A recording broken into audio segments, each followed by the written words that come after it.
Hello, hello. Can everyone hear me?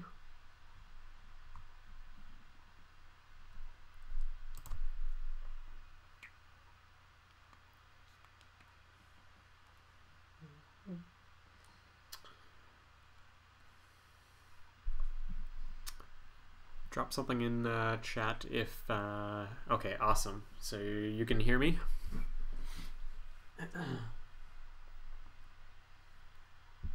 Hey, hey.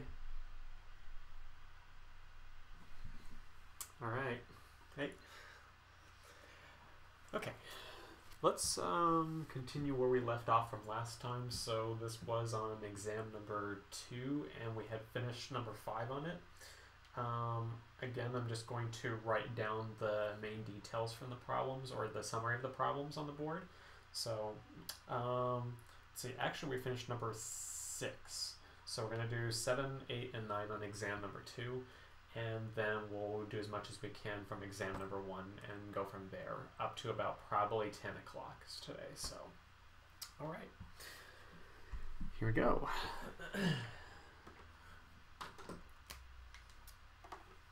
All right, this one says for number 7, so problem number 7.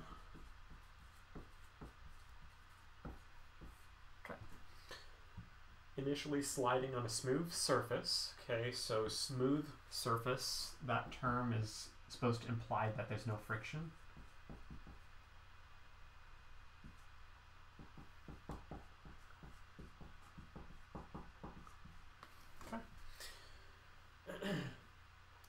Slides along a smooth surface initially with a speed of 2.83 meters per second.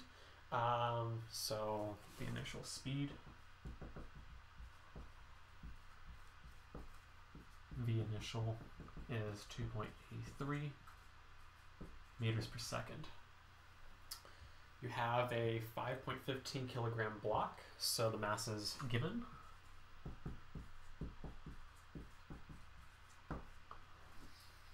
Collides with a spring. Okay, the setup is horizontal. Collides with a spring and compresses it 42.5 centimeters before coming to rest. So the basic picture for this is that we have horizontal surface here.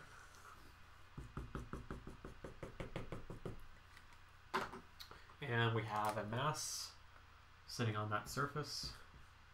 It's initially sliding to the right in the diagram, and it hits a spring, so it becomes connected with a spring, and it will compress it some distance.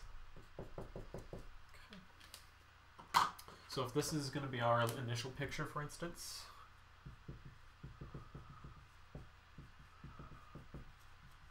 okay. Let's assume in the initial picture it doesn't compress the spring yet, so there's no spring compression initially.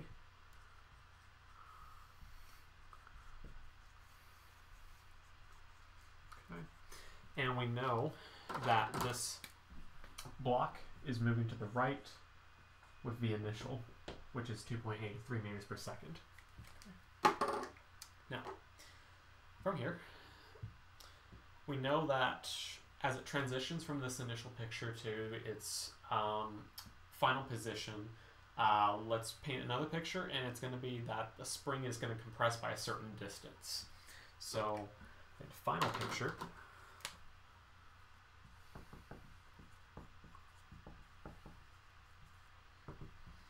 okay, have the same basic setup. We have block having gone further. We have the spring shrunk down in size, it's compressed. Okay. And then it comes to rest at this point, so we know V final in this picture is 0. Okay.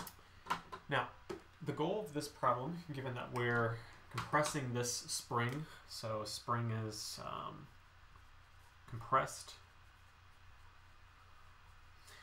by 42.5 centimeters. So the compression or the stretch of the spring is always represented by X, x equals 42.5 centimeters. Pay attention to units. Centimeters is not going to be in common with anything else that we use. We're going to want to change that to meters. You can either just remember to move the decimal place a couple of times, or just properly do the conversion, and you should get its 0.425 meters. It's close to half a meter because there's 100 centimeters in a meter. Now, the goal of this problem is to find what's called the force constant of the spring. That's another way of saying what's the spring constant of the spring. So the goal is to find the force constant or spring constant. And then we represent that with the letter K. You do want to distinguish your K's between K for kinetic energy and K for the spring constant. So in this case, I'm just going to draw like a lowercase k or K like with a tail on it to distinguish it from kinetic energy. Now,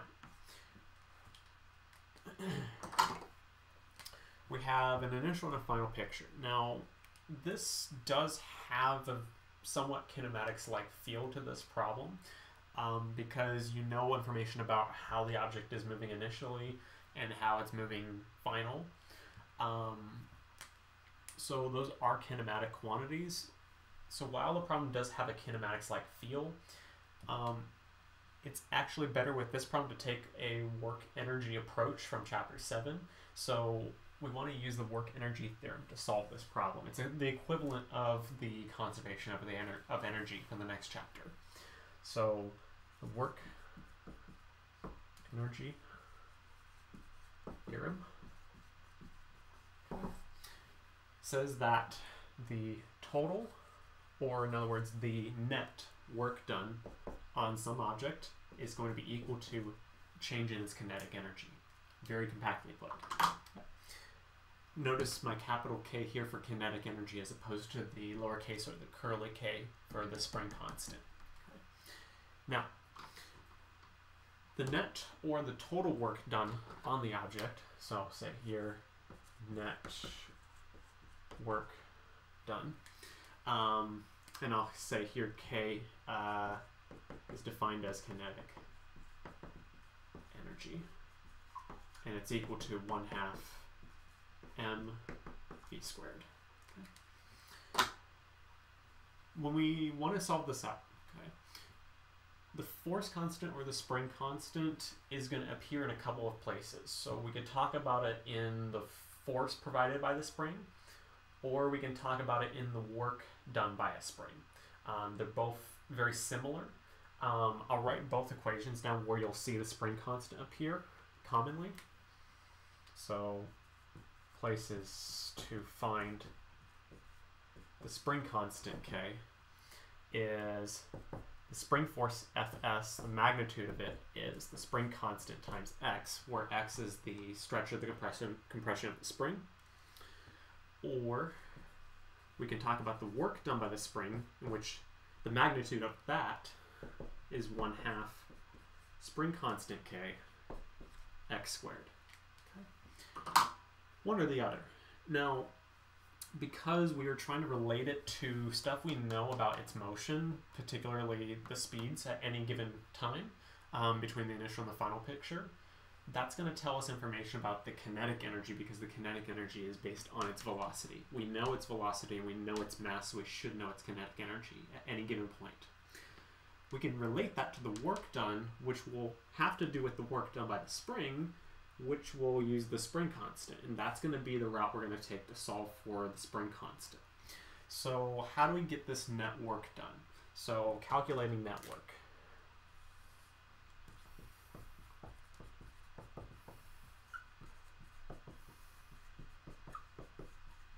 Okay. Net, or in other words total, means to account for every bit and piece that contributes to the total. So work, by definition,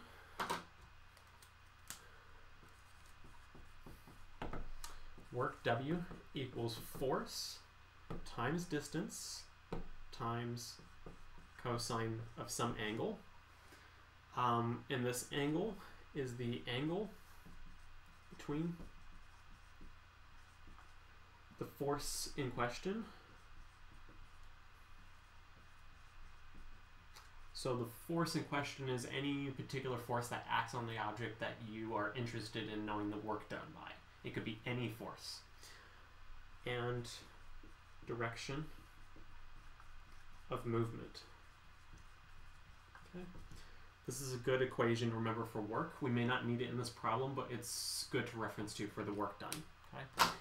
You cannot use this for the work done by the spring. That's why we just give you the work done by the spring equation. So if you have to calculate the work done by the spring, use this equation. Don't use this. Use this for everything else. Okay. Let me erase out some of this stuff over here just so I can start working on this. So I'm going to start over here. We have no questions. Okay.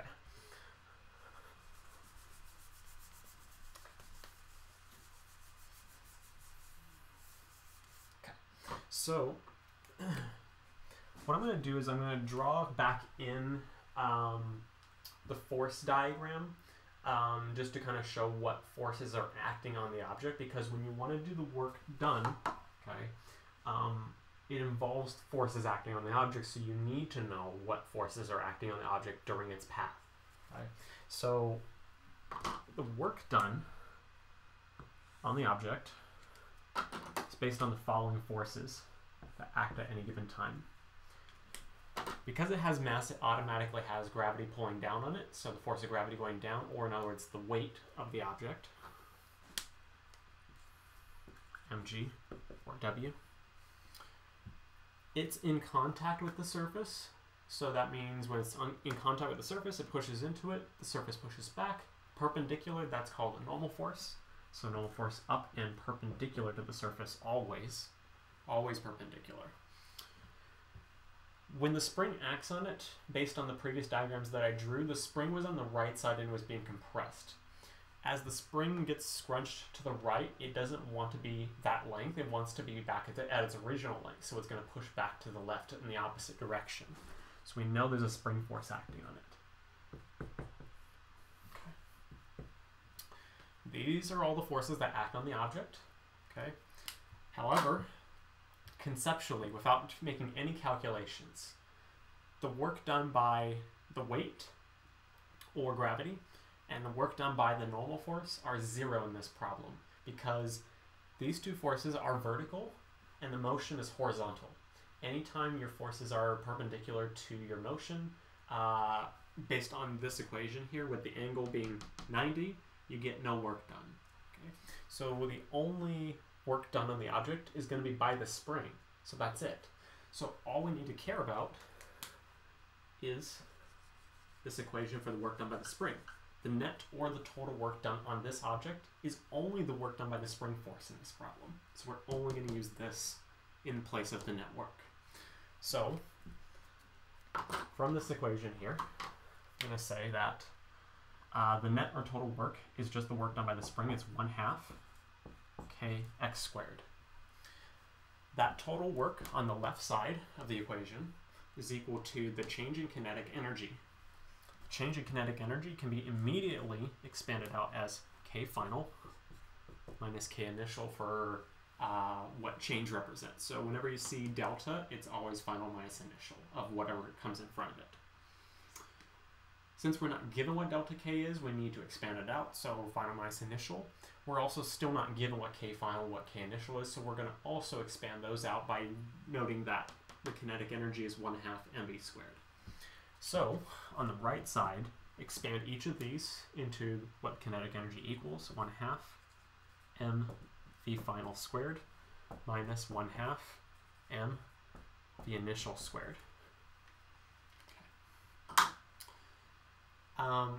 In this particular problem, the initial velocity is a non-zero number, so we leave that alone. The final velocity is when the mass comes to rest, so we know that this term goes to 0. So no kinetic energy to end with because it comes to rest. So what we have left, let's go over here.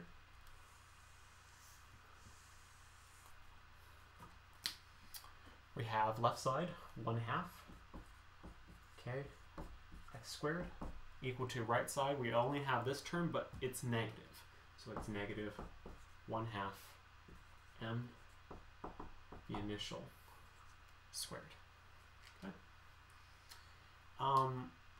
We're going to be a little bit careful about what we're doing here because now this is an absolute value. Okay. The work done by the spring is the magnitude of it, just without positive or negative. It's just calculating this. But you have to ask if you're gonna use this, is the work done by the spring positive or is it negative? So the thing is that positive and negative work has to do with if something is helping it to move or if it's working against it. So for instance, as the mass moves to the right and compresses the spring isn't helping it move to the right. The spring is actually trying to prevent it from moving to the right. So it applies a force in the opposite direction of the motion. That's actually negative work. So for that reason, there's actually a minus sign on the work done by the spring.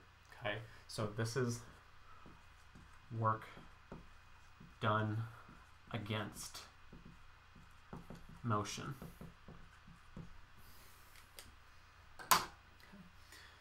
What will happen is the minus sign on both sides will actually end up canceling, so that minus sign will just disappear and we'll have positive on both sides. At this point, we're just going to solve for k. That's the thing what we want. We can clean it up by just getting rid of the 1/2 on both sides. So when we solve this,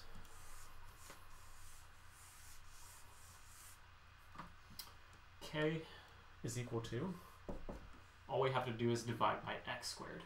So it's m, the initial, squared over x squared. And x is how much it's being compressed in the final situation, so x final. And that was a value of 42.5 centimeters, which we're going to put into meters. We do have everything here. Check, check, and check. Those were all given in the original problem. So we plug in. So this is going to be mass was given as 5.15 kilograms. The speed is 2.83 meters per second. Don't forget to square it. And then divided by the compressional distance of 0.425 meters. Don't forget to square it. Okay. So calculate all of that and let's see what we get for that. So 0.425 squared on the bottom, and then on the top we have 5.15 and 2.83 squared. So the spring constant we find to be 228 units. We have kilograms, meters squared per second squared, and then meters squared on the bottom. You could combine the top into, if you do kilograms meters per second squared, that will be a Newton, which is force. And then when you cancel out the rest of this, you should have divided by meters, so it would be newtons per meter. There is another way it can be written, but this is the most common way. Okay. So make sure we get newtons per meter for this. Okay. Are there any questions on anything I did to get to this value for the spring constant before we move on to the next problem? Let me know or give me a thumbs up.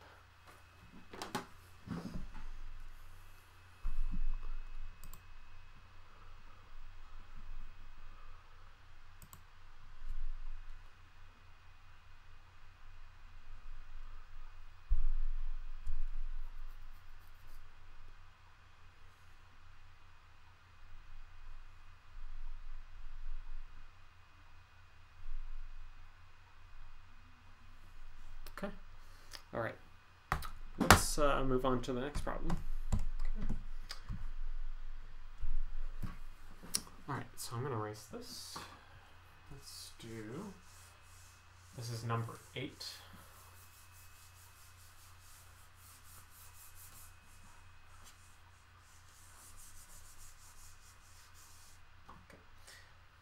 So number 8 is this is a pulley problem, and it has to do with Newton's law and forces. So for this, I'm going to draw the diagram that's given in the problem. That's the setup. If there were a description for this, it would be that you have a horizontal or flat tabletop here. So let's just do this. We have two masses which are sitting on the tabletop and separated by some distance. Let's draw those in. I'll draw them a little bit smaller for a little bit more room. Call this one M1, the one on the right M2. Now, these masses are connected by a string or rope that we don't take into consideration as far as its mass. We just pretend that all it does is it connects the masses. There's a pulley on the edge of the table. The string also connects to the other end of mass 2, goes over the pulley, drops straight down, and there's a third mass that is connected to the other end of the string. We call that mass 3. So for this problem, we are, let's see, given all three masses, so we know the values of all three masses. Very simply, mass 1, 2, and 3 are just 1, 2, and 3 kilograms respectively. 1 kilogram, 2, and 3. Now, first thing we need to do is draw all the forces that are acting on each of the three masses. We need to, let's see, we're assuming it's frictionless, so we're not going to account for any friction in this problem. And that's it. We're going to start by drawing the forces. Ideally, in this kind of problem, what they would most likely ask you for is for the acceleration of the objects. That's about 80 or 90% of the time is what they're going to ask for. Another thing that we'll ask for a lot of times is what's one of the masses, but since we know the masses, my guess is going to be it's going to be the acceleration. Let's do one mass at a time. So starting from mass 1 on the left, it has a mass, therefore it has a weight going straight down. Label it M1G. And we need to distinguish this from the other weights because they have different masses, so they will have different weights. So M1. There's going to be a normal force, call it normal force 1, upwards, because it's on a surface and it pushes into the surface with its weight, so it pushes back. It's connected with a string, and with strings, ropes, or chains, what's called tension force will always point along the string, rope, or chain and away from that object. So in this case, tension, let's call it T1, goes to the right along that string. That's done for this mass unless there was friction. If there was friction, there'd be one more thing to put in here, but in this case, that's it. For mass 2, we have its weight. We have the normal force, so it just perfectly mimics mass 1. The tension, now there are two strings attached to it. That means there will be two tension forces. Rule of thumb here is going to be that for every unique section of a string, you have one tension force. So if this is T1 acting on this left mass, then we're going to have the same tension acting on the right mass, so it's still T1, let's call it. Notice that it, again, points along the string and away from the object in question. But now because there's a second string, there's going to be another tension, call it T2, acting to the right. We're going to ignore any properties of this pulley. All it does is it changes the direction of the string. So ultimately what that means is when we get to mass 3, because it has another string attached, which is the same one that's attached to mass 2, it's going to be the same tension, T2. In this case, it goes up, away from the object, and along the string. And then we have its weight, M3G. There is no normal force here because it's not necessarily in contact with a surface. It's just freely hanging. Okay, so there's no normal force. Even if it were in contact with a surface, let's say there was a vertical surface and that mass were in contact with it, if it doesn't push into the surface, it does not exert a normal force on the object. So regardless, we do not have a normal force on that. Okay. Last thing, set a coordinate system that you're going to use in the problem. For these ones, where you change the direction of motion for each object, so for instance, mass 1 and 2 could move to the right, but then mass 3 would move down as a result, you're going to have at least 2 different coordinate systems. I would recommend just doing it the normal way on top, positive x to the right along the surface, positive y perpendicular upward. But if you were to follow this coordinate system over the edge of the table, what would happen is it would rotate with the string by 90 degrees so that the positive x-axis now points downwards on mass 3. Positive y will point to the right, but we won't care about it. The most important feature here is that the positive direction is consistent along the string. Notice how the positive direction flows to the right and curves with the string and flows downwards.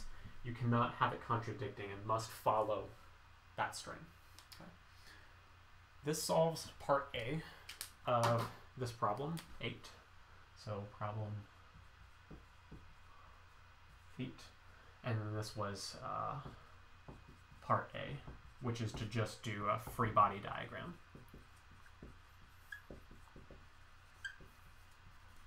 Okay. Now, part B of this question, by carefully considering the forces acting on each of the 3 masses which we've drawn, calculate the acceleration of the masses shown, given that we know their masses. So, for part B, calculate the acceleration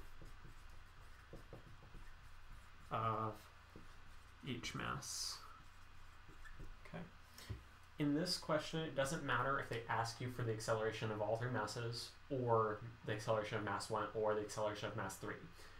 The magnitude of the acceleration on each of the objects is the same because they're all connected together. If they're all connected together, they all have to move the same distance, number 1. They all have to move with the same speed in order to stay the same distance apart. And 3, they also have to have the same acceleration, also for the same reason. So I can write that the acceleration on 1 along the x-axis, so we know that this object is only going to be moving along the table, which is along the x-axis. Okay? The acceleration on 1 in the x direction is the same as the acceleration on 2 in the x direction, which tilts over the table, and mass 3 will still follow along the x-axis, so the acceleration of 3 along the x-axis is all the same. Okay, so they're all the same.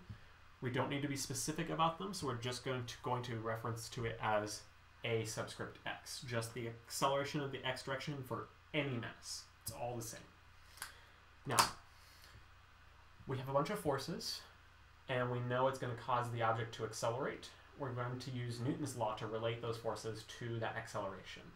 So when we solve this problem, okay, considerations is we have the system splitting into 3 masses that we could talk about. And for each mass, we're allowed to talk about Newton's law in the x or the y direction. This little roadmap kind of gives you an idea of what you're allowed to do to solve the problem. So notice that there would be, because there are 3 masses and each mass has 2 directions you could use Newton's law in, there's actually a total of 6 possible places that you can use Newton's law in. In this problem, it's not that complicated. These are just all the possible options. So because we want to solve for the acceleration of each object, which we know is along the x-axis, we're going to focus on the x directions. Okay, so let's pick a mass to start with. I like starting with masses that look easier to solve, so I'm going to take the simplest route, and I'm going to start with mass 3, because it has the acceleration in the Newton's law equation. So starting with mass 3, let's write out that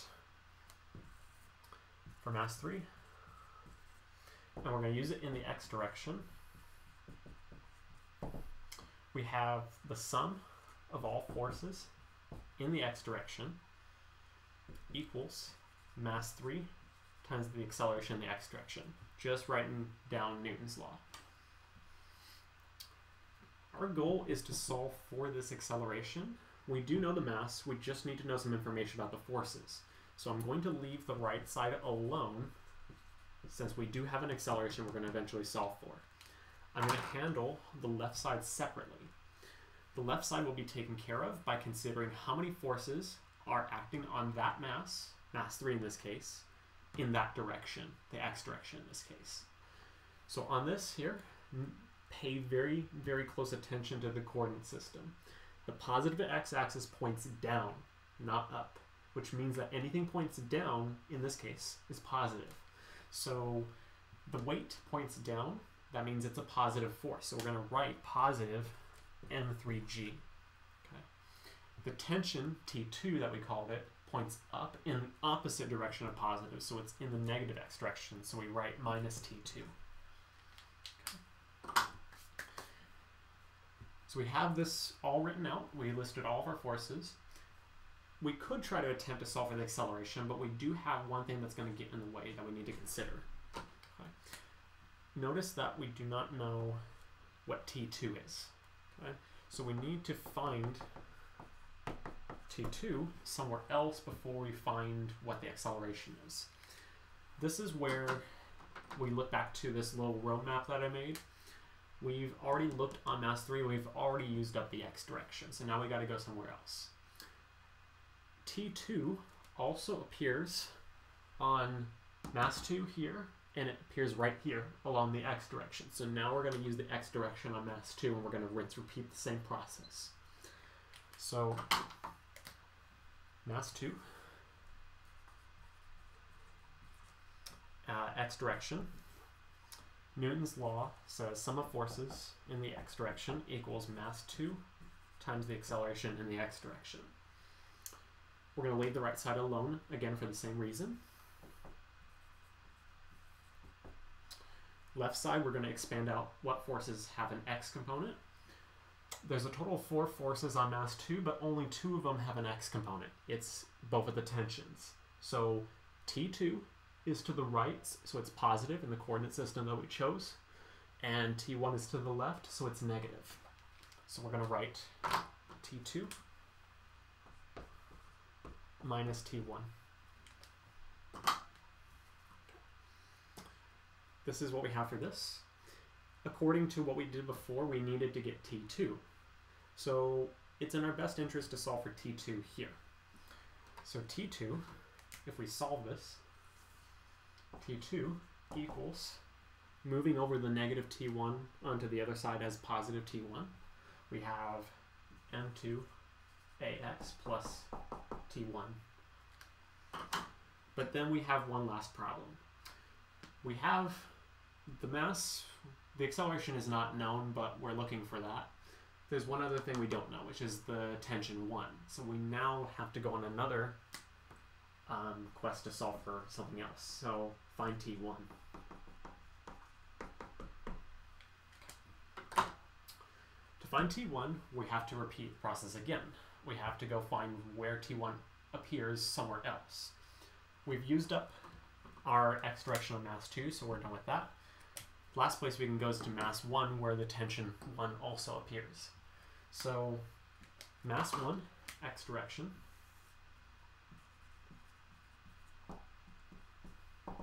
sum of forces in the x equals mass 1 times the acceleration in the x. Right side leave alone. Left side expand all the forces. There's only one force that's along the x-axis or has an x component, and it's T1. And it's in the positive direction to the right.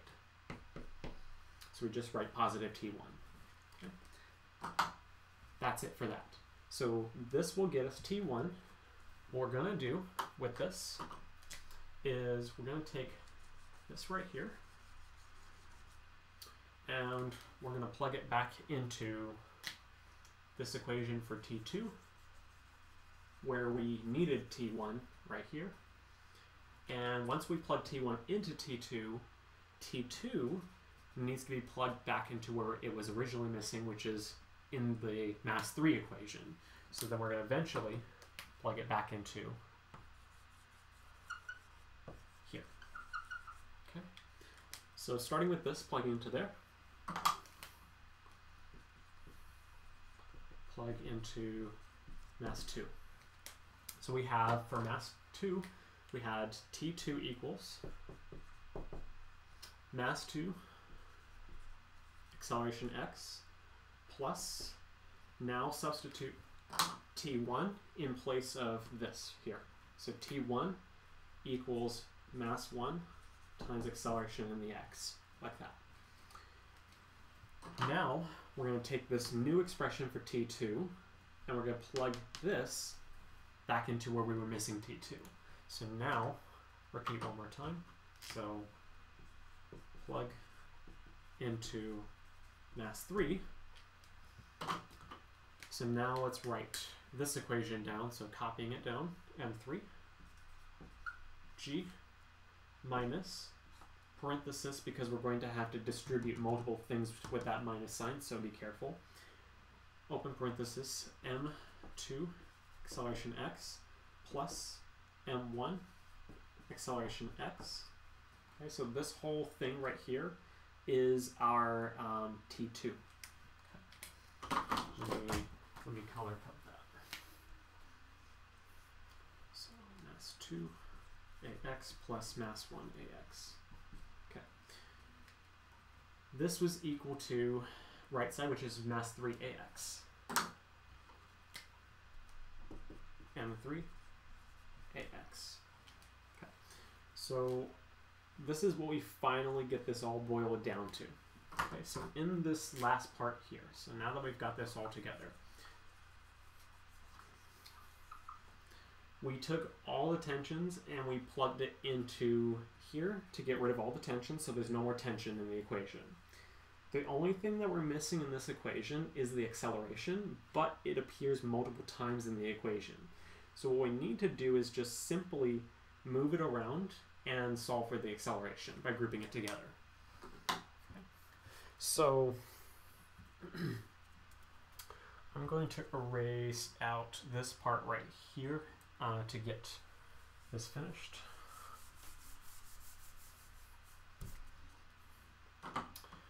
So what we're going to do with this equation is we have M2ax and we have M1ax on the left side of the equation. On the right side of the equation we have M3ax. What I'm going to do is just simply take all the stuff in parentheses, the stuff in orange, and I'm just going to take that, which is attached with subtraction, and I'm just going to change that to a plus sign on the other side. So we're just going to add it over. So adding it over, we get, on the left side, the only thing left is M3G. That's it. The rest of the stuff has been added over, so now it's just going to be M1 AX plus M2 AX plus M3 AX. We have all of the terms on the right side with the thing we want to solve for, so all we need to do is factor that all out. Okay, we're going to pull out an acceleration from each term, and all we're left with is the masses.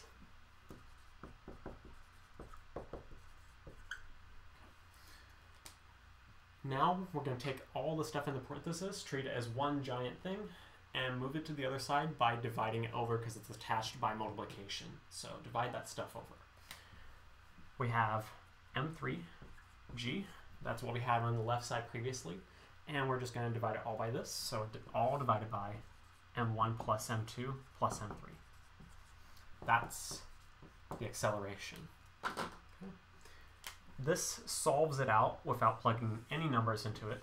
This would get you 90% of the credit. A couple of things.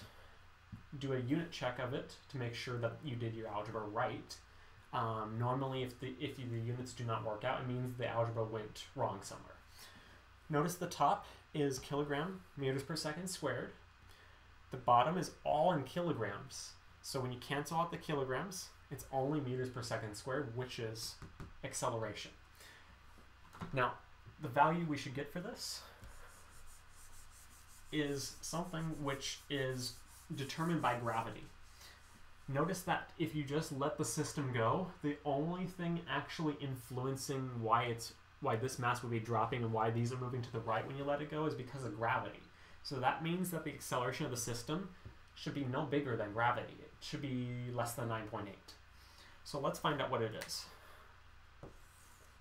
This equals m3, which is 3 kilograms.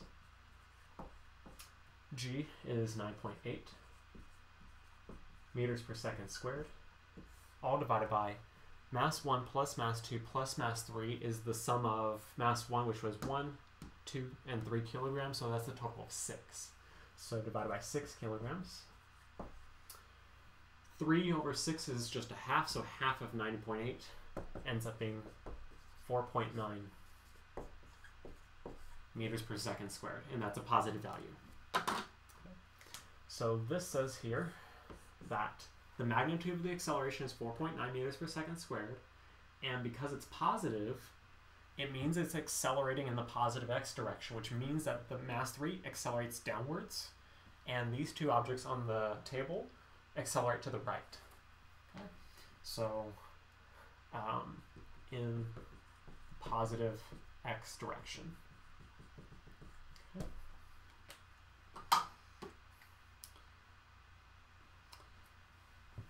And then there is one last part to this question, which is basically the only other thing that's missing in here. Once you have the acceleration, the only other thing we didn't have a value for is the tension. So now we're going to find the tension in each of the two ropes.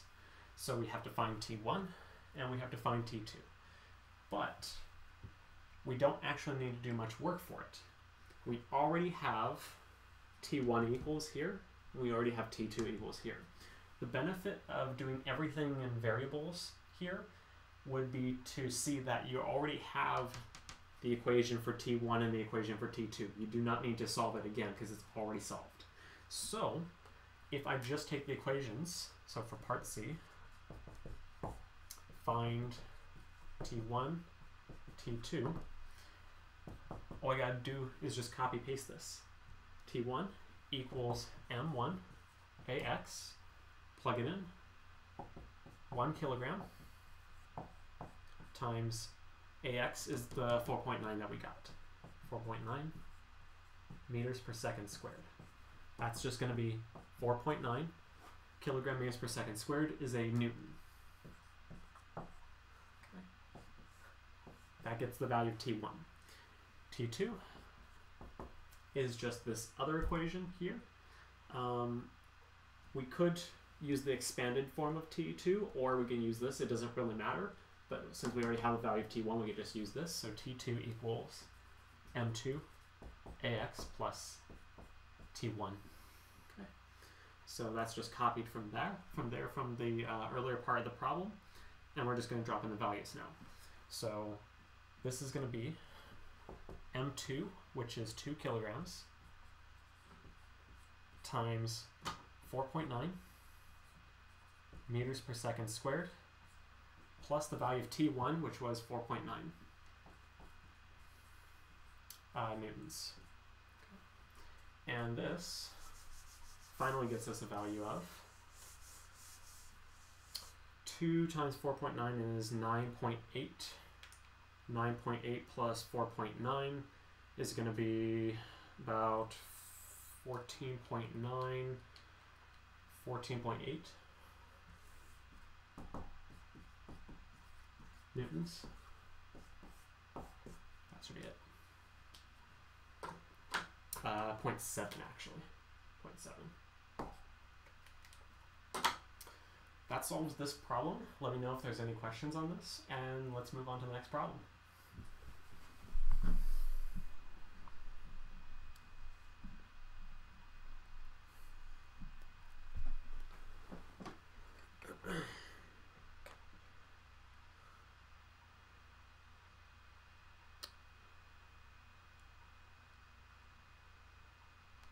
That was problem number 8. We have problem number 9 now.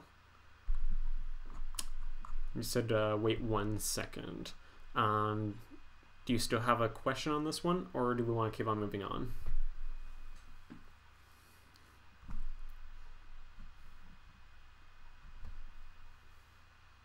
Okay, we're good. Let's do number 9. Okay. So number 9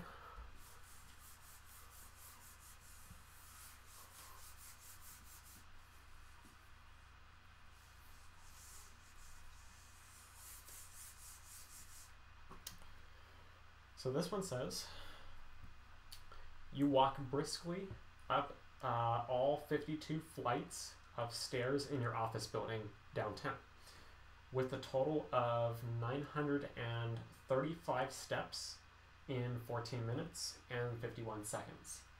If the height gain of each step is 23 centimeters and your mass is 78 kilograms, what is your average power output during the climb? Okay. So they're asking for the average power output. Okay. First things first, before anything else, so problem 9. They're looking for power.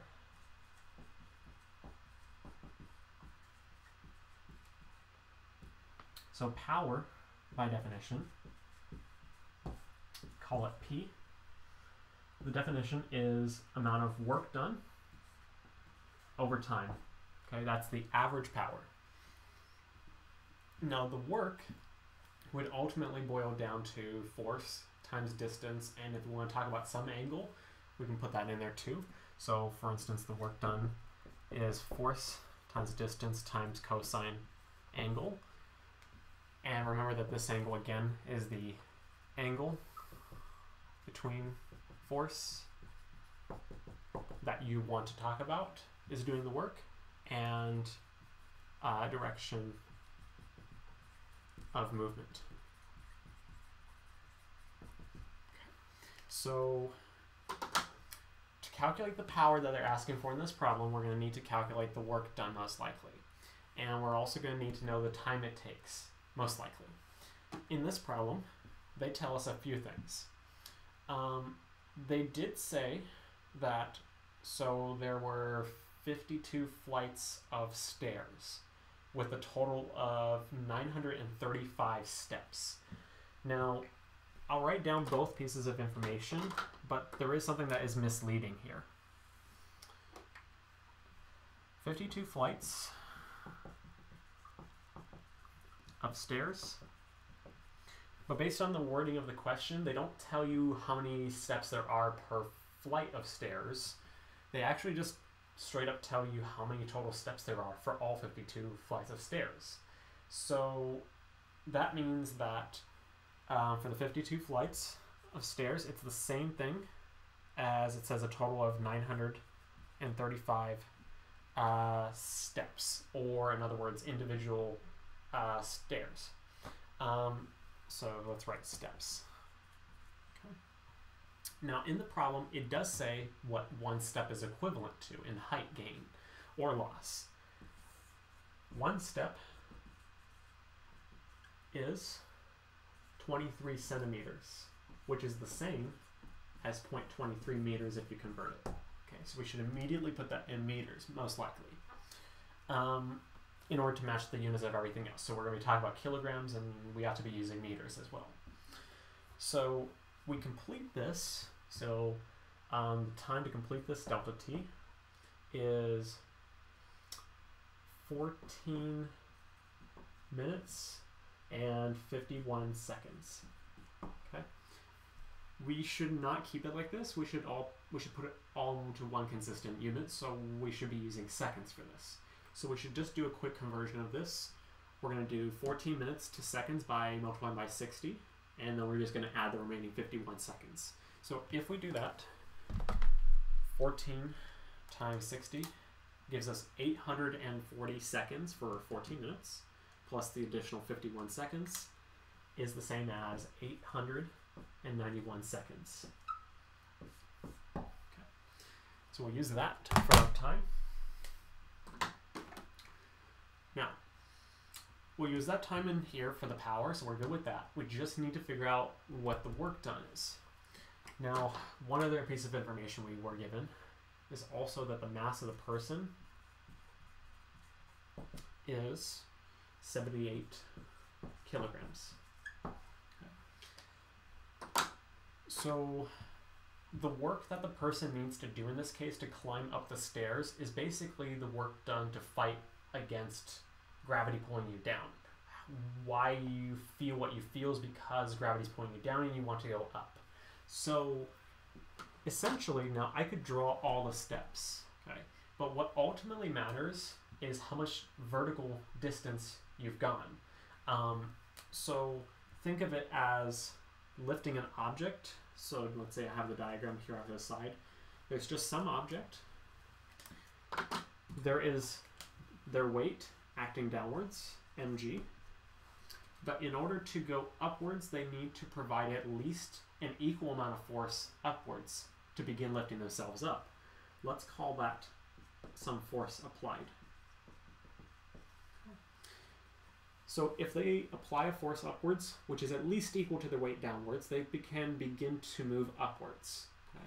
So what we need to do is find the work done by this applied force as they move upwards through some vertical distance. Let me do this in a different color.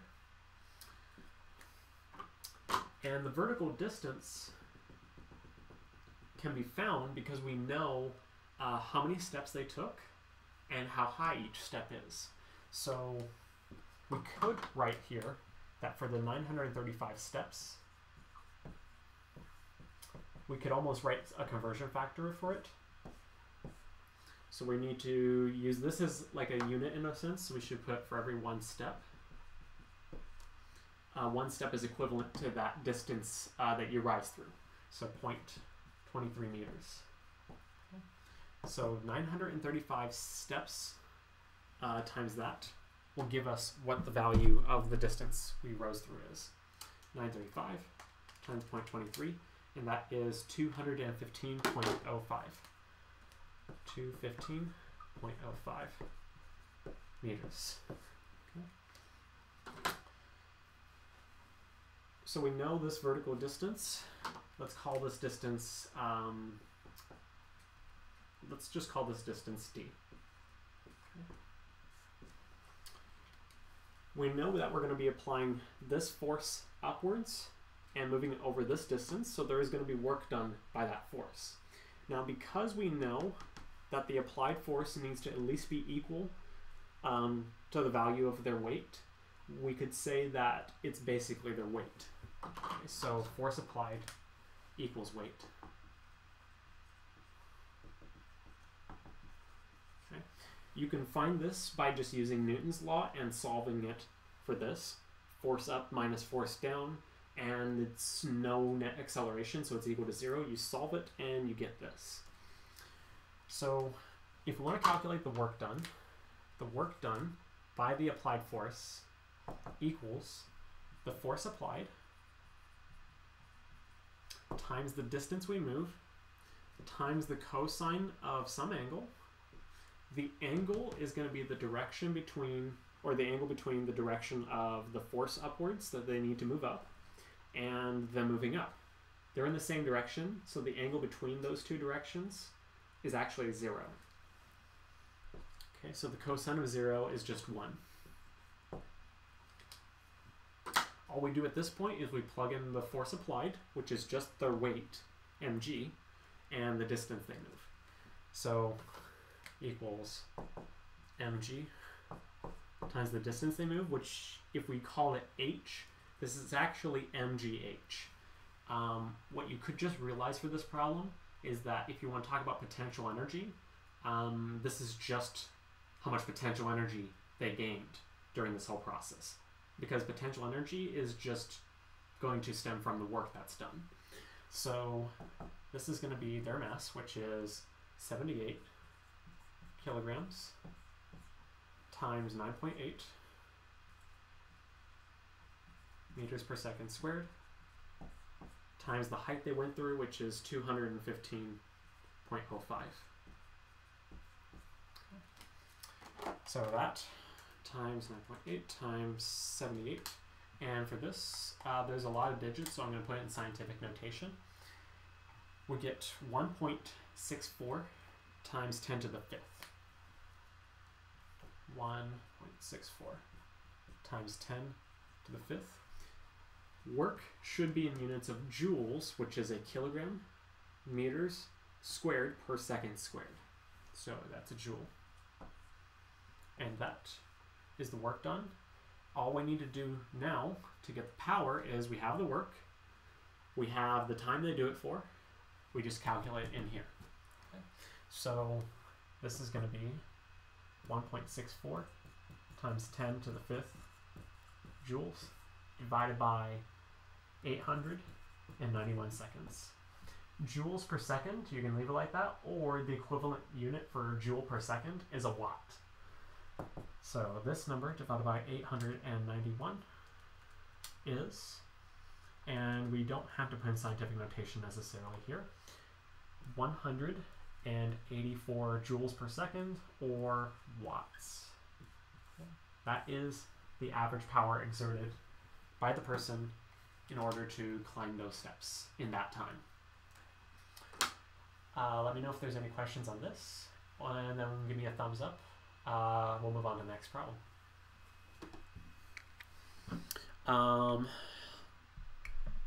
Why is cosine of 0? Okay, so you're applying a force upwards to lift you up, and you are moving upwards. Those are in the same direction. The angle between two things in the same direction is 0.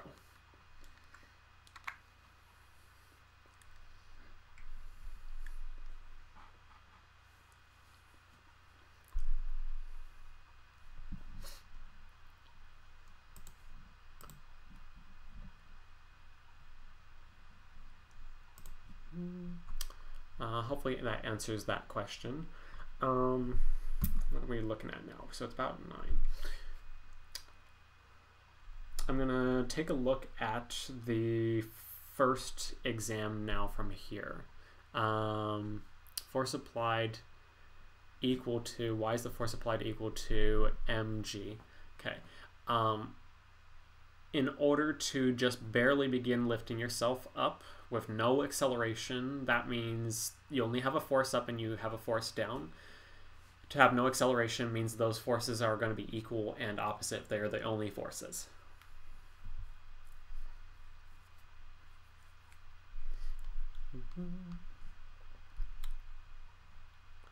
Let's see here.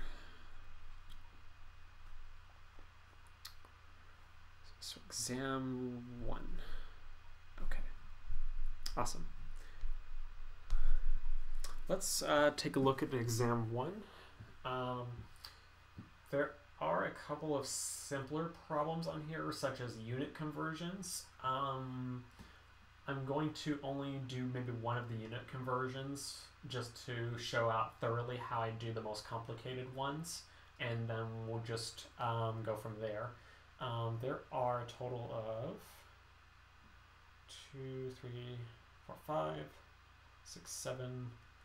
There's 8 problems on here, including those conversions, so realistically about 7 problems. So let's play by ear how fast this goes over the next hour, and then I'll see if I need to focus on any particular problems, but let's start with number 1 on this exam.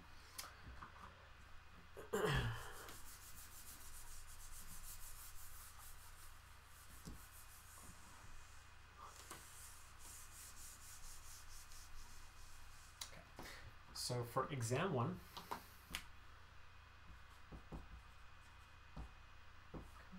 and this is problem 1.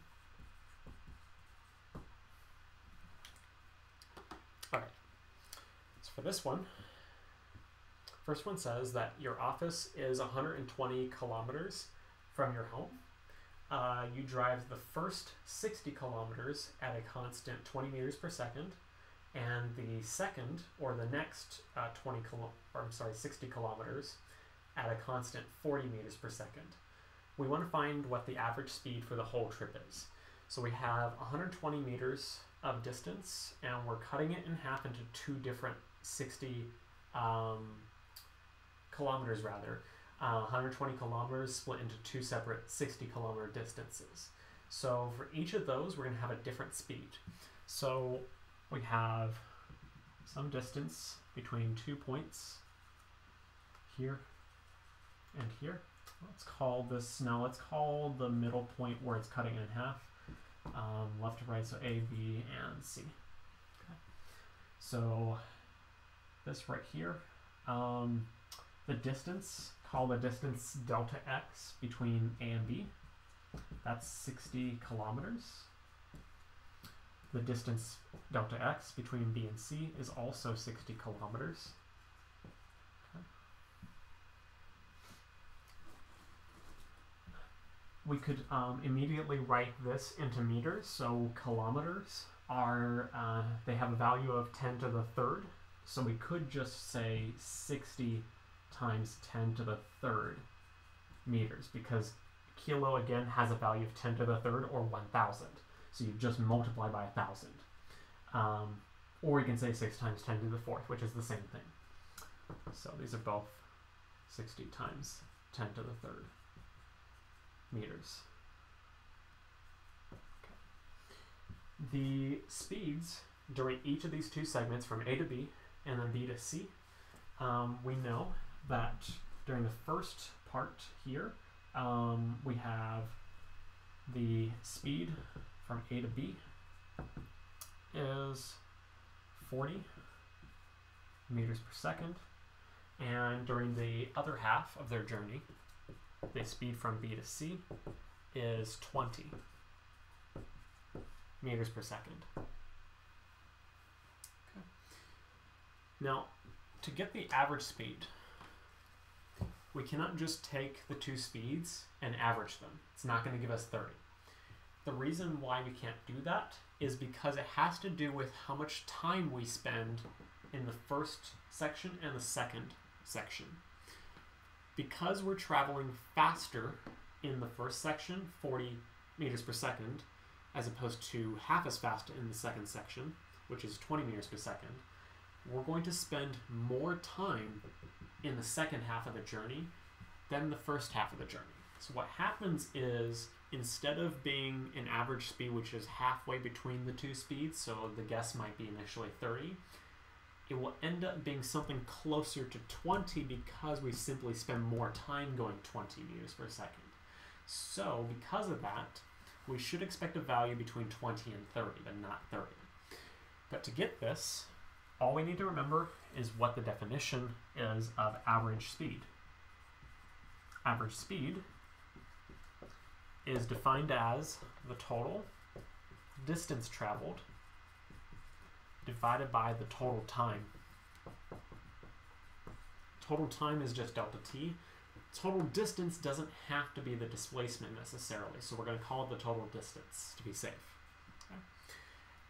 So to get the total distance and the total time, now the total distance is just directly the distance from A to C for the whole trip. We know that's 120 kilometers. So we already know what the total distance is. The total time, however, we do need to figure out because it's not given in the problem. We can figure that easily because we have the distances, we have the speeds, and we just need to find the times from there. So using these sets of information between here and here, okay, so let's focus on just A to B first. Distance, speed, and we need to find time. There's no acceleration in the problem at all for each of the two sections. So when there's no acceleration at all, we can just say the speed, let's just call it v. In this case, from A to B is the distance, or in this case, we're calling it the displacement from A to B, over the time to go from A to B. We're going to solve for the time here. So the time is the distance divided by the speed. So that's going to be this distance in meters, so 60 times 10 to the third meters, or 6 times 10 to the fourth, divided by 40 meters per second. Okay. That should be, so 60 over 40 is 1.5. 1.5 times 10 to the third. Or you could write out 1,500. So 1,500 seconds. Now, we can just take a guess what's going to happen for the second half of the journey. Because we're going twice as slow the entire time, it should actually be twice as long. So we should get 3,000 seconds for this if we do it correctly. So if we repeat this again from B to C,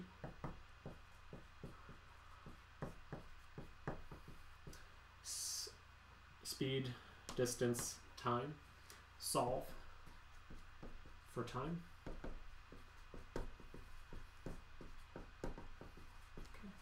So distance over the speed.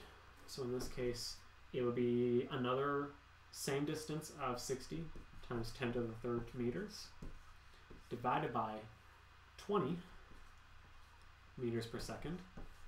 60 over 20 is 3. 3 times 10 to the third is 3,000. Okay. We get the time for each of the two segments. So 1,500 seconds for the first half and 3,000 for the second half. The total time is going to be the combination of the two, which is 4,500. So here we're going to write total distance is basically 30 times 10 to the third meters plus 30 times 10 to the third meters for a total of 60 times 10 to the third divided by the total time that corresponds to that, which is 1,500 and 3,000. 1,500 seconds plus 3,000 seconds. The answer we get for this should be between 20 and 30. So we find that it's 60,000 over 4,500. Okay. 60,000 over 4,500. Why did that not work out? That is 60 times 10 to the third over 4,500.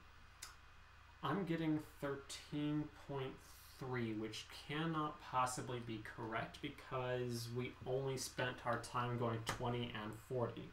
The average speed cannot possibly be 13.3. So there is one mistake somewhere in here which is cleverly hidden somewhere. Let's see. Oh, that's why. Because I used 60 for the distances, so that's actually going to be 30 for each of the distances. 30 times 10 to the third. Okay. I was using the whole distance from A to C when it should have been the distance from A to B and B to C, so that cuts each of these in half. So that gets us 750. That gets us 1,500. This combines together.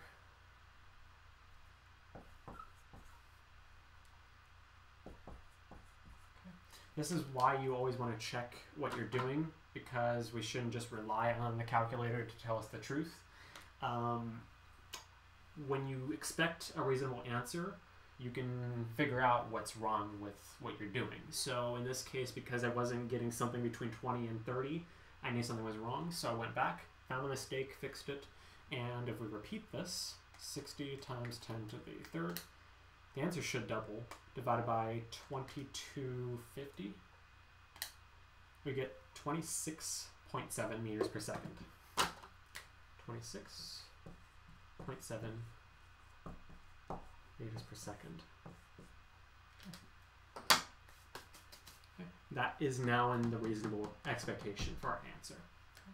Let me know if there's any questions on this, and then give me a thumbs up. Let's move on. You are requesting that we at least do 8 for sure, and we can go to number 4 after this. Let's see what we have to do. We are at 1/4 So if we flip through what we have, so 2 is just a conversion. To be honest, we could probably just skip the conversion. That's just trivial stuff for having 45 minutes from now. 3 is having to do with displacement and drawing vectors. So now the rest of it, 4 through 8. So if we look at these questions, 4 is kinematics, 5 is kinematics, 6 appears to be projectile, 7 is involving basic stuff with force, and then So that was 6 and 7, and then 8 is a full-on projectile problem. So yeah, well, I would say we should definitely do 8. Okay, let's skip to 4 then for the time being. Especially since we don't have any more people who tuned in and are just going to watch the video afterwards, so we're just going to focus on the stuff we can fit into the time. So let's go to 4.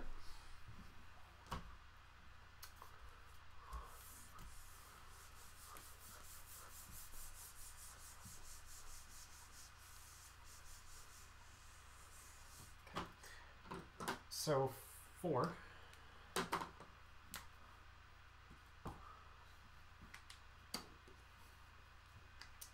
This one says, they tell you details about this airplane accelerates from rest at a constant rate of 5.65 meters per second squared, so they give you the acceleration, along a runway that is 2.75 kilometers long, so they give you the distance that it moves along.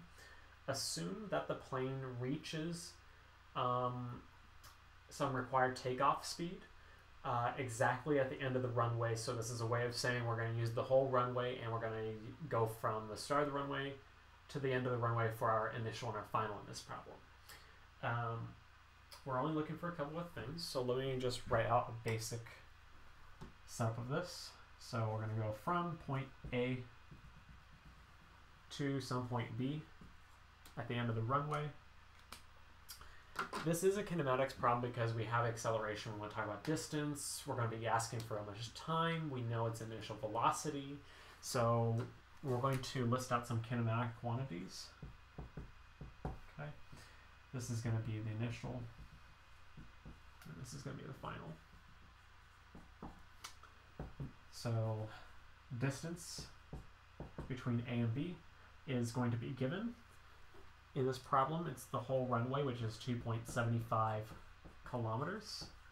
Convert this, or you can again change the kilo to times 10 to the third. So this is the same as 2.75 times 10 to the third meters, or 2,750 meters. Either way. The initial speed is 0 because the plane starts from rest, and we know that from experience too, and it gets up to speed at the end of the runway. So we're going to start from rest and get to some final speed.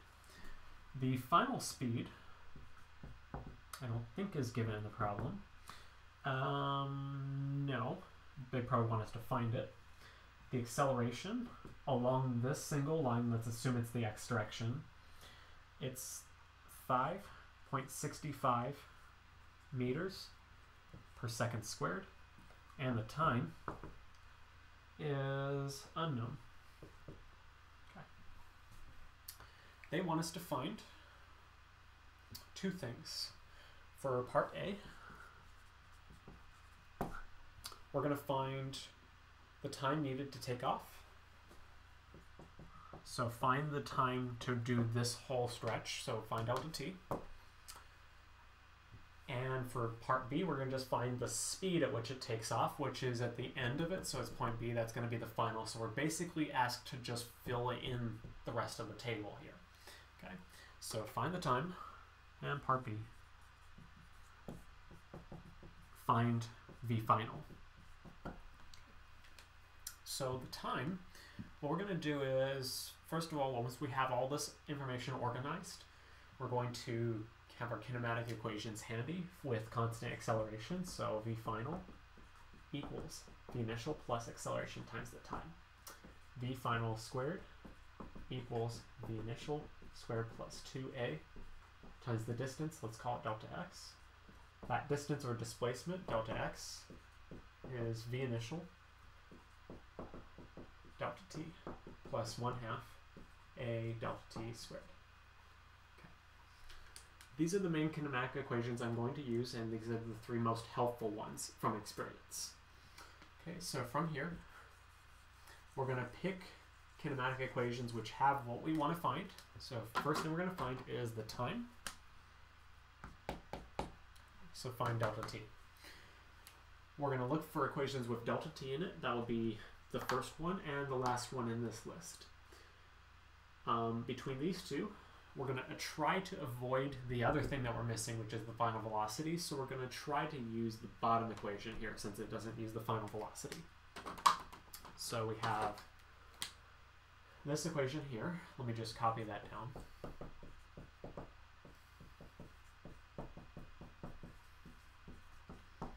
Okay. We're going to get rid of anything that is 0. We know that the initial velocity is 0. So this term here goes away because there's no initial velocity. And then we're going to solve for the time. That's what we're looking for.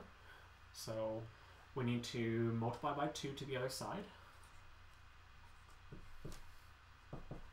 And that's equal to, and then actually, let's move the acceleration over as well. We're going to divide by the acceleration to the other side. And it's equal to the last thing, which is t squared. We're going to isolate this by just square rooting both sides. So therefore, time is the square root of 2 times the distance over the acceleration. We do have all these things, so we plug in 2 times the distance is, we can just write 2750 meters, divided by the acceleration, which is 5.65 meters per second squared. Plug this in to calculate the time, and we get 5.65 on bottom, 2 and 2750 on top, and don't forget to square root it. 31.2. So 31.2 seconds. Okay. This gives us the answer to part A. And part B is to just find the last thing we're missing. You have 2 options. You have everything now, including the time. You can just use any equation you want, including the time. So the other option is to avoid using the time, which if you made a mistake on your time and you calculated it wrong, and this is like on a test or something, you could avoid using the time and not risk using an answer that's possibly wrong. So I'm going to actually attempt to not use the time in this just to show what I would do if I didn't have the time. Or in other words, if the question order was reversed, this is what I would have done, is the following. So for this, let me erase this part here. So it's 31.2 for the time. I'm not going to use it. Okay. So part B, we're going to do final velocity. That's going to be one of these 2 equations. We're going to avoid the time, so we're going to use the middle equation. So V final squared equals V initial squared plus 2a delta x. We know the initial velocity is 0. Okay. So we're going to cross that out. We're going to solve for V final, and all we need to do is just square root it off. So V final is just the square root of the other side, which is the square root of 2a delta x. Plug it in, because we have everything. 2 times 5.65 meters per second squared times delta x, which is 2750 meters. And that gives us a final speed of, or velocity, 2 times 5.65 times 2750, and square root of that answer gives us 176 meters per second. And that's the speed at the end of the runway for our final.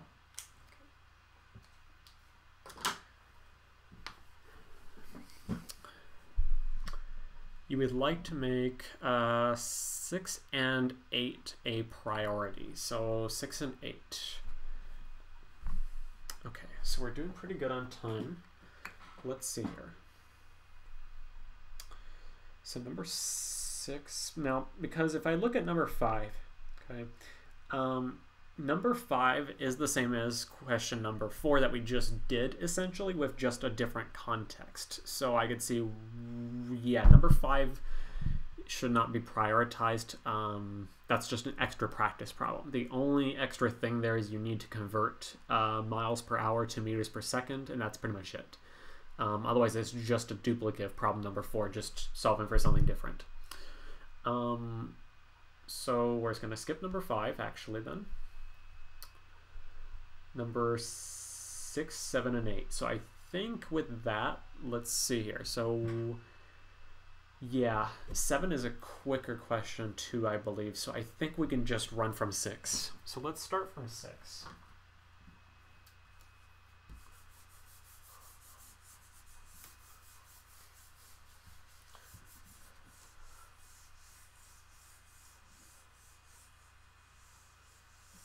Okay. All right. Then. Yeah. So problem number 6.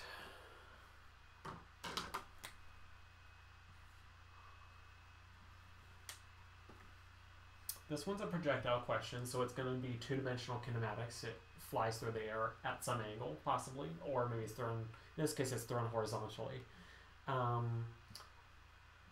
tennis ball is thrown horizontally from the roof of a hotel or a building.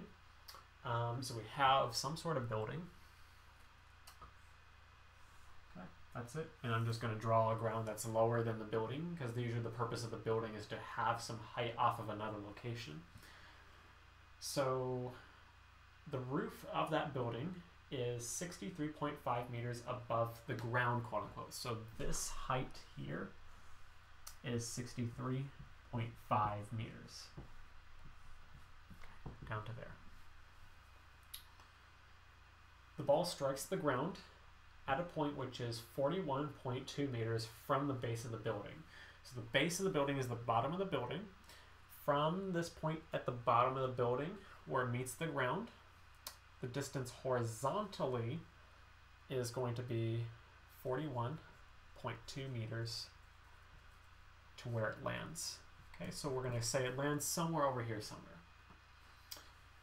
They're asking what is the initial velocity of the ball. Okay, so keywords that are very important in this problem is that it was thrown horizontally. This is essentially giving you the angle because the angle is 0 because horizontal is flat or 0 degrees. So at the top of the building, the very corner here, it's being thrown with an initial velocity. The initial, we don't know what it is, but we know it's going to be thrown horizontally and it's going to follow this parabolic path all the way until the final point on the ground. So for this, because it's kinematics in 2 dimensions, we're going to break it up into motion in the x and motion in the y. So we're going to treat it like 2 one-dimensional problems. So we have to split into x and y. I'm going to write down the exact same table I used in the previous problem, but just breaking it into x and y.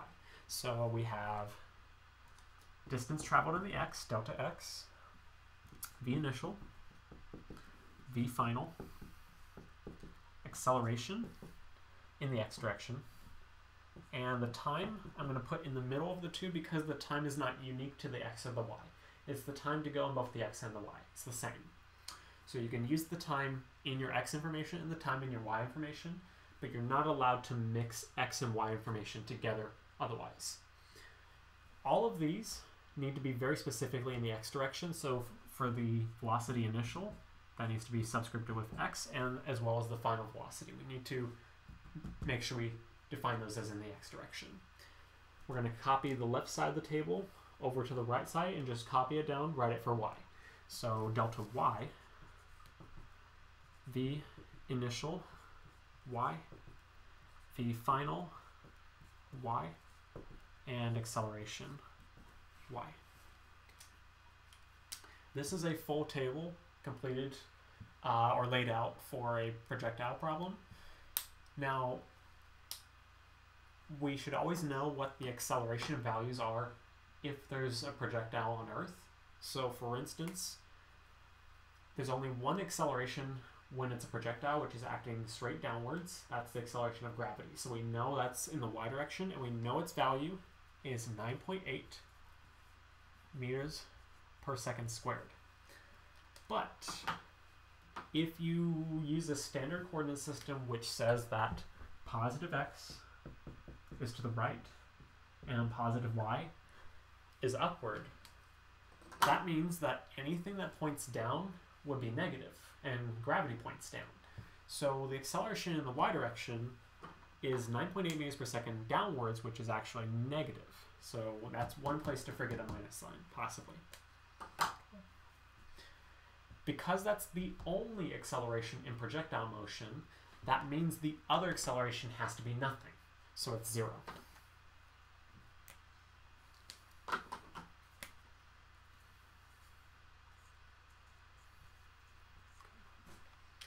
So these two should be just gimmes. For the rest of this, now they give us the height that it starts from, and they give how far it goes ultimately. The distance from where it starts to where it lands along the x-axis is 41.2 meters, which is actually just the x displacement. So that's 41.2 meters on delta x. So 41.2 meters. Okay. This vertical distance, delta y, is going to be 63.5 meters. But because it's displacement, which cares about where you go from your initial to final, so because you're dropping by that amount, you also need to write negative. Okay. So this negative indicates for a displacement that you're dropping. You ended up lower than where you started. Because if you do delta y, which means y final minus y initial, y final is a smaller value than y initial, so you're going to get a negative number for that. For the rest of this, okay, as far as my initial goes, because it was launched horizontally, it means that it only has an x component of its velocity. There is no y component to start with. So that means we should know that v initial y is 0. We do not know the initial velocity, anything about it at all. We don't know the final velocity when we get down to this point, and it's not 0 because it hits the ground. It's the very last moment before it hits the ground, so it's still moving. So we don't know what that is, and the y component of it, same as the x component, we don't know anything about how fast it goes when it lands. Okay. The time it takes, also, we don't know. So this is all the stuff that was given in the problem, or things that we can infer from the problem, such as this is not given, the velocity initial y component, but because we know it's thrown horizontally, we can infer that. So for this, the goal of this problem is to find the initial velocity. So the thing we should focus on is the initial velocity, but in this case, the one we care about is the x component because we know it's all horizontal. The y component is already 0. So we just need to solve for its x component, and that is the whole thing. So for this, use kinematic equations again. So namely these ones. Should not have erased those.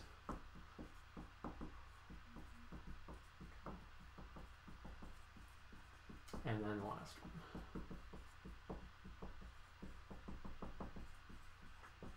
Okay. So with these kinematic equations, what we're going to do is looking at where we need to focus on solving, which is the initial velocity.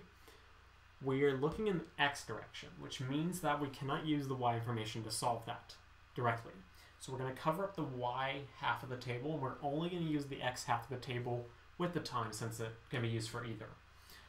So on this part of the table, okay, so one important thing to note about projectile motion is that the x acceleration is 0. So if the acceleration is 0, in all three of these equations, which all have acceleration in them, they're all in the last terms, which means all of the last terms disappear. The first two equations don't have any real use other than they say the final velocity is the same as the initial velocity. Great. But that means we now have to use the last one. So we have really not much choice but to use the last one in the x direction. And this is going to be generally the case for projectile motion problems. Okay. I'm also going to add a subscript here because it's all x components. So I'm going to be very specific and I'm going to write x component of everything. Okay. So everything's x component. We know that there's no acceleration in the x direction. Okay, so that's gone. We want the initial x, so we're going to solve for that by moving the time over to the other side, by dividing. So distance in the x over time will give us the initial x velocity. Now, if we do a check, if we have everything, we do have the distance, 41.2 meters, but we do not have the time. Okay, so our goal is to now find the time. Okay, if we can get the time, we can get that velocity. So to find the time, we've already expended all of our options in the x direction because we said that we cannot use the first two equations because with the last terms gone, they don't give us really anything we care about here. We expended the last equation, so we have no other options in the x direction. But the time also appears in the y direction as well. So we can restart over, but just do it for the y direction and solve for the time. So if we look at all three equations, again, the accelerations are no longer 0 in the y direction. We're going to solve for the time. So we need to look for equations that have time in it. That's the top one and the bottom one. Between these two, we're trying to avoid using the final velocity because we don't know it and we would rather not use something we don't know. So that means we ideally should be using the last one and we're going to copy that down for the y direction. So delta y equals v initial y delta t plus 1/2 acceleration y delta t squared. So it's copied down, but now it's formatted for the y direction. We can cross something out because we know the initial velocity in the y is 0. So we can get rid of that. This whole term here goes away. We're going to write what's left, and we're going to solve for the time. So delta y equals 1/2 acceleration y delta t squared. We're going to multiply by 2 to the other side. So that's 2 delta y. We're going to have to divide off the acceleration. So divided by the acceleration y. That'll leave us with t squared. And then we'll lastly square root all of that. So the time equals the square root of 2 delta y over acceleration y. We do have everything. We can just plug it in. So top is 2 times negative 63.5 meters divided by bottom negative 9.8 meters per second squared. Okay. We're just going to calculate this. So we have 9.8 in the bottom. The negatives will cancel. Times 2 times 63.5. And then don't forget to square root all this. 3.60. So the time is 3.60 seconds. Okay. We wanted this time again to solve for that initial velocity. So we're going to plug it back into where we need it. So plug into x direction. So we have initial velocity x equals distance in the x, which is 41.2 meters, divided by the time, which is 3.6 seconds. Okay, so that is going to be for 2, we get 11.4. 11.4 meters per second. Okay. And that's it. So that solves that question. let me know if there's anything on problem 6 real quick, and we'll move on to problem 7.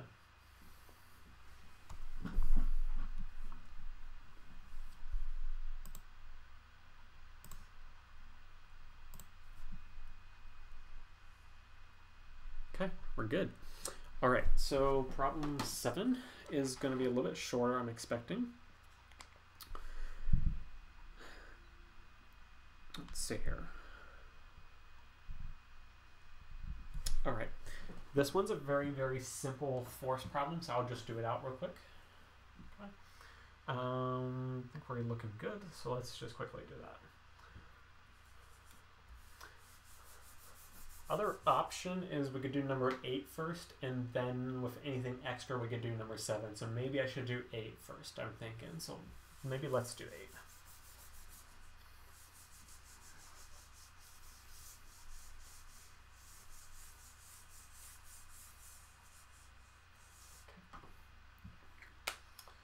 So focusing on 8 because it has multiple parts. It's another projectile problem. Let's see here. Okay. So problem 8. Yeah, this one might take just a little bit longer, so maybe let's get through this one. So problem 8, we have a missile that's launched at ground level. So we have some ground level, and it's starting from the ground.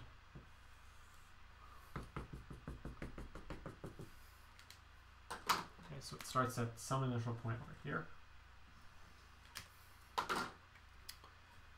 And it's launched with an initial velocity of 84 meters per second in a direction which is 51.7 degrees above the horizontal. So I'm going to draw this initial velocity vector. Call this V initial. So the value of V initial, VI, equals 84 meters per second. And there's an angle, let's call it theta, which equals 51.7 degrees. So there's this angle in here above the horizontal. Anytime you have something that's going in some direction which is not along the x or the y, which would be horizontal and vertical in our case, immediately break it down into components, x component and y component. So x and y. Along the bottom, let's call it V initial x. And along the side, call that V initial y. Immediately what we'll probably want to do with this, because we need to again split stuff into x and y, is we want to probably find the values of the x and the y component for this velocity. So V initial x equals, so in this triangle with the angle in the bottom left hand corner, the V initial x is the adjacent side.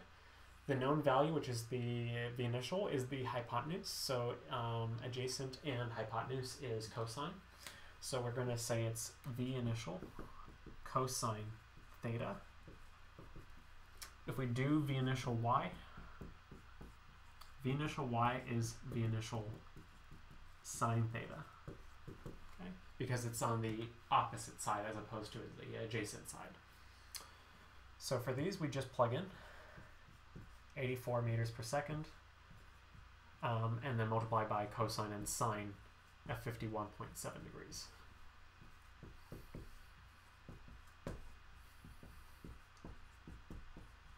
Okay. So we get those, and let's calculate those real quick. So 84 cosine 51.7. Okay. So one of these. So for this first one, the x component, we get 52.1 meters per second. And for the y component, we get 65.9 meters per second. Okay. So we're going to use both of these. Note that if you do calculate this out, you're not going to get a positive, you're not going to get a negative number from this if you just plug in some angle that's just given the problem. If they were to shoot something below the x-axis, which means it's technically a negative angle, if you just continue to use the positive angle, you do need to remember to pay attention to if your x and y components are to the left, to the right, or up and down, which is going to determine plus and minus. So in this case, because it's to the right, it's positive x, and because it's up, it's positive y. So we have that broken down. Now, some of the goals of this problem. We need to find the minimum speed of the missile during the flight. So what is the minimum speed that it goes? So we know that after it's shot, as it goes up higher and higher and higher, and especially if you think about later concepts like energy, it's going to lose some of its kinetic energy as it goes higher up. Otherwise, you can think of it as just gravity continually pulling it down and trying to slow it down. So the highest point in its path is its minimum speed.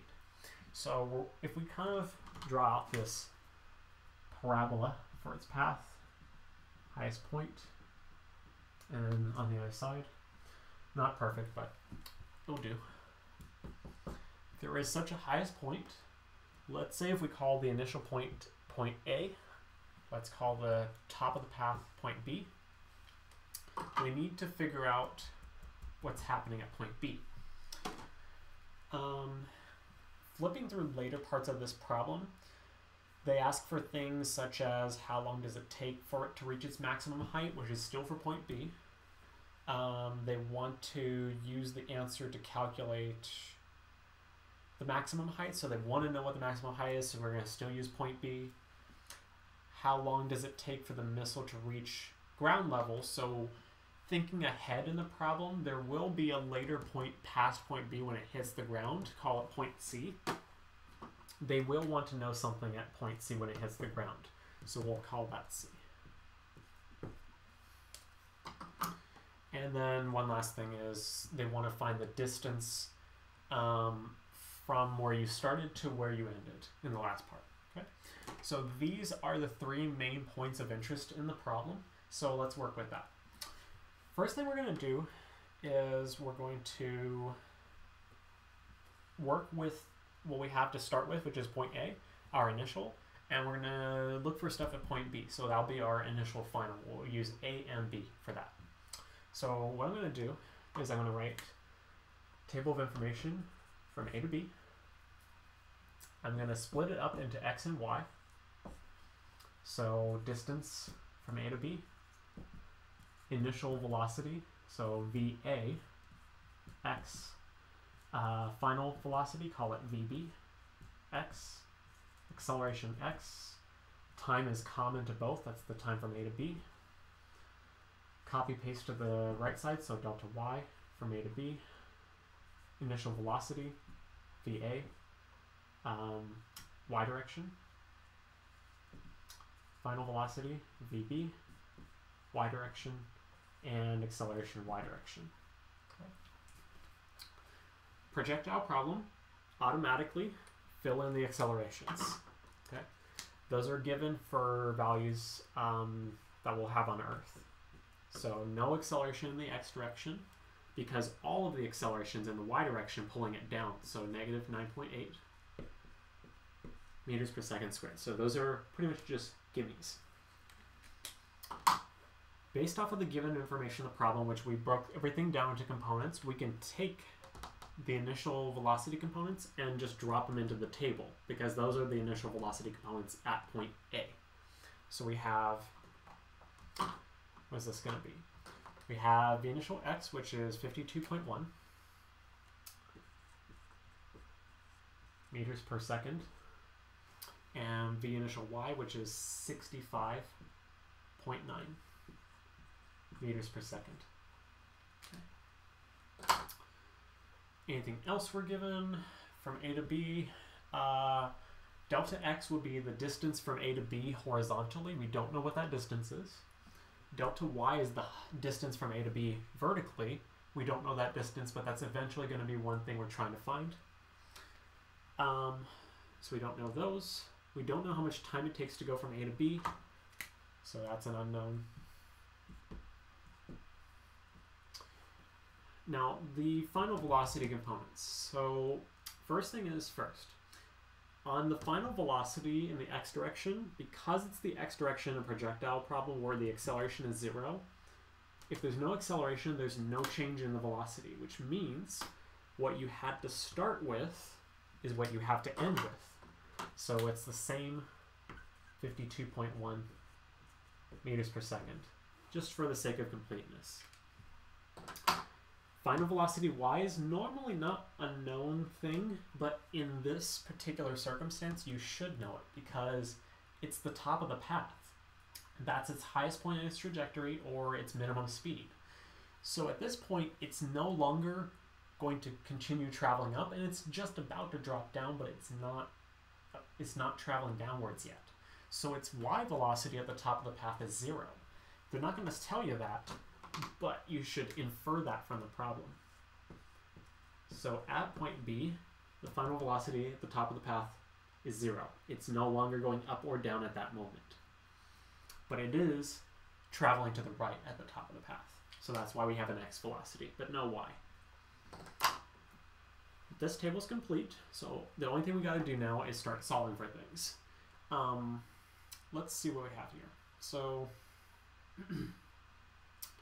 first thing is, what is the minimum speed of the projectile? Minimum speed is just going to be the, actually that's already solved for. We're done, because the minimum speed is the speed at point B. We have an x and a y component of that, and the thing is that, so for the point B, there is no y component. So the speed at point B is only the x component. So for part A of this problem, it's just conceptual. Part A only have x velocity at top of path. So speed is v, let's call this vb, which is equal to just its x component with no y component, which is 52.1.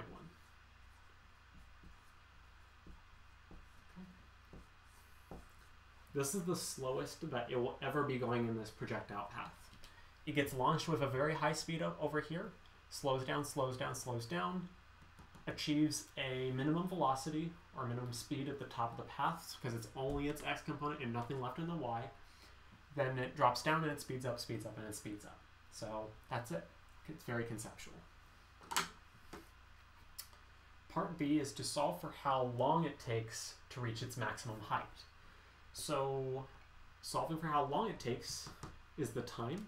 So we're going to focus on solving for t. Okay, so we're going to solve for that. Because the time is, again, something you can use in the x or the y, you do have a choice. But because when you use the x direction, you don't have an acceleration, so it's just velocity, distance, time, you're missing something else in the x direction, so it doesn't make it solvable. In the y direction, we do have enough information, so we're going to go to the y direction, and we're going to use an equation which uses the time, and it avoids the height, or the distance. So that equation, if we just reference to the equations we've used before, the one that avoids the height and has time in it is going to be v final equals v initial plus acceleration times the time. But I'm going to rewrite this equation so it says it for the y direction specifically. So v final, which I've called vb, y equals v initial, which is va, y, plus the acceleration in the y, times the time. In this set of information, the final y velocity is 0, so we can cross that out. Okay. We only have this stuff left, so we just need to isolate the time. So we're going to move the initial velocity over to the other side by subtraction. So we're going to say negative v initial y equals acceleration times the time, and then we're just going to divide out by the acceleration, and then we'll solve for the time.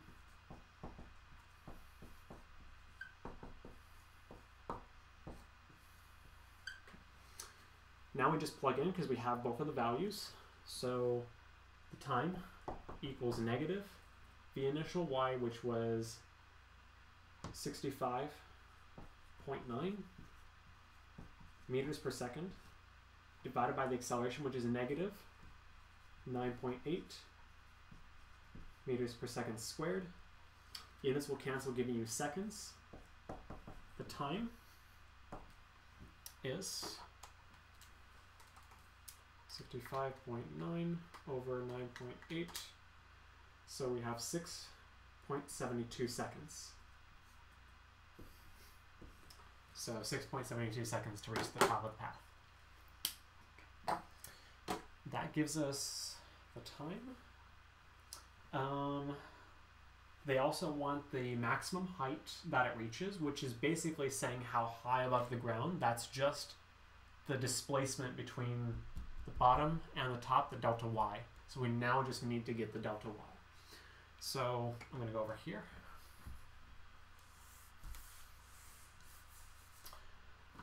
I'm going to try and use an equation that avoids using the time. So if this were an exam, if the time were for some reason calculated wrong, then at least you can refresh and not rely on using the time. So the equation that avoids using the time is v final, I'll call it vb, y, squared equals v initial, so it's va, y squared plus 2 acceleration y, delta y from a to b. So this is v final squared equals v initial squared plus 2a delta y. We're going to cancel out the final velocity in the y because it's 0. And we're going to solve for delta y. So delta y, if we solve it, we move the v initial over, so v initial squared negative equals 2a delta y. We're going to divide off by 2 times a, so divide out by 2a, negative v initial y squared equals, or that over 2a y equals delta y. Okay. We do have everything again, so we'll just drop it in and calculate that.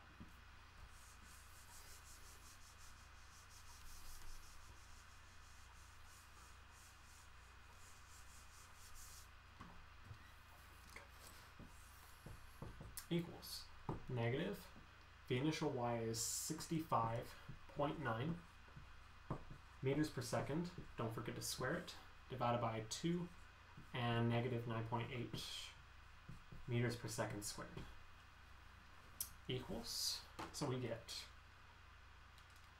65.9 squared, negatives will cancel over all the bottom, so we get 222, and then units will cancel out and we get meters. So the maximum height it reaches at the top of its path is 222 meters.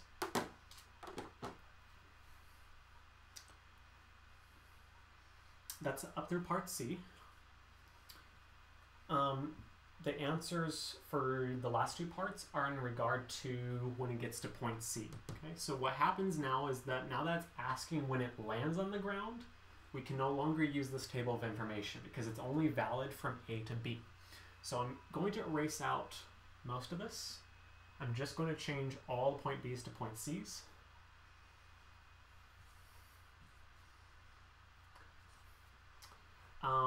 The accelerations don't change in the problem. It's always the same accelerations. C, A to C, A to C. Let's see if we know those. The initials do not change because it's the initial, it's given, it's A. For C, we do not know the final velocities. Now, the final velocity x, we should still have it be the same because there's again no acceleration, so the final should equal the initial through the problem. So this is the table that we're working with now when we do from A to C. So this is what we should have so far given in the problem. This one was inferred. There's one more you have to infer that's very important, just like the top of the path. When you return back to the ground level, which is at the same height at which you started at in this particular problem, you have to realize that the delta y is 0 because there's no change in height ultimately. Its final position is the same height as its initial. So there's no change, no displacement in the y. In this one, we need to first find how long does it take, so we need to solve for the time. We're going to focus on the time again. Okay. Let's see here. We don't know how fast it's going final when it gets to the ground. We don't know how far it's gone. That's going to be the last part of the problem, so we don't know that. Okay. So to find this time, we know enough in the y again to use a y direction equation to solve for the time, but we're going to try to avoid the final velocity. So that equation would be delta y equals v initial y delta t plus 1/2 acceleration y times squared. Okay. I just changed it to match the subscripts that we're using between initial and final in the y direction, but it's just the equation with the time squared in it. In this equation, the delta y is 0. You return to the same height that you started from. So this is 0. All we have left is these two terms here, and we're solving for time. The problem with it is that this term has time, and this term has time squared. So you can't just nicely move it around and solve it. You do have to factor it out. So if you write this factored out, what's left, if we pull a time out of each of the two terms, if we pull time out of the first term, we're going to be left with v initial y. That's it. In the second term, if you pull out one of the times, it's going to be 1/2 acceleration y, and then the time. Okay. That's all that's left if you pull out one of the times. All of this has a time factored out, so times the time. So when you factor that out, what it allows you to do, especially because it's just equal to 0, this says that there are two solutions to this equation. The time can either be 0, in which case you wouldn't go anywhere, so that can't be the answer. The other option is the stuff in the parenthesis that we left behind after we factored. The stuff in parenthesis equals to 0. So this implies v initial y plus 1/2 acceleration y times the time equals 0. Now we're going to solve for the time from here. So we're going to move the initial velocity over to the other side. So it's 1/2 acceleration y. Time equals negative initial velocity in the y. We're going to multiply by 2, divide by the acceleration, so it isolates the time. So negative v initial y divided by, or times 2, times, divided by the acceleration. We have everything here, so we're going to plug in the initial velocity in the y. So that's going to be 65.9. So negative 2 times 65.9 meters per second, divided by the acceleration, which is negative 9.8 meters per second squared. Okay, so we're going to calculate this out and get that time.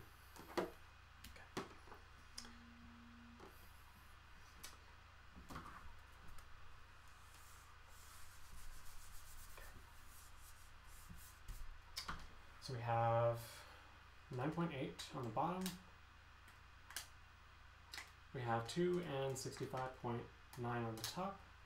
So we have 13.4. So the time it takes to go from A to C is 13.4 seconds. Okay.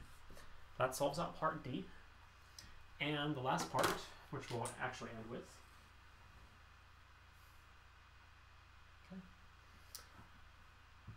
we're going to use the answer from here to calculate the distance that the target is from where the missile launched. So the horizontal distance between A and C is just the delta x.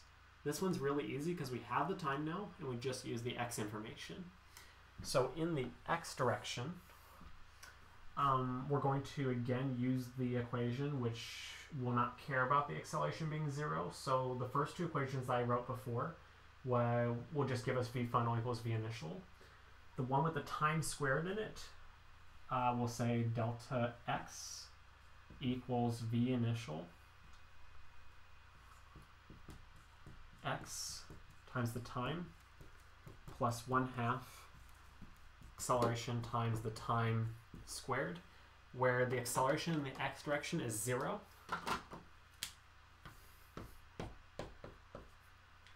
And we just solve for the distance, which is already solved for, and we just plug it in. So we just plug in 52.1 meters per second times the time, which is we found to be 13.4 seconds. Okay. And the distance horizontally it travels will just be 701 meters.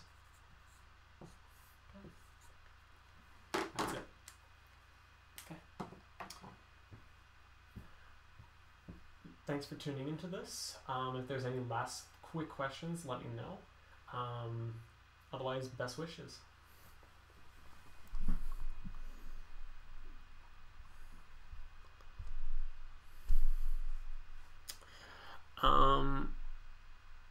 Why did you get rid of the time you factored out? I didn't get rid of it, I just factored it out because you have a time squared term and you have a non-time squared term. It's a quadratic. One way to handle it is by factoring it. So I factored it out, and you can either say the stuff that you factored out is equal to 0, or you can say the stuff in the parenthesis equals 0.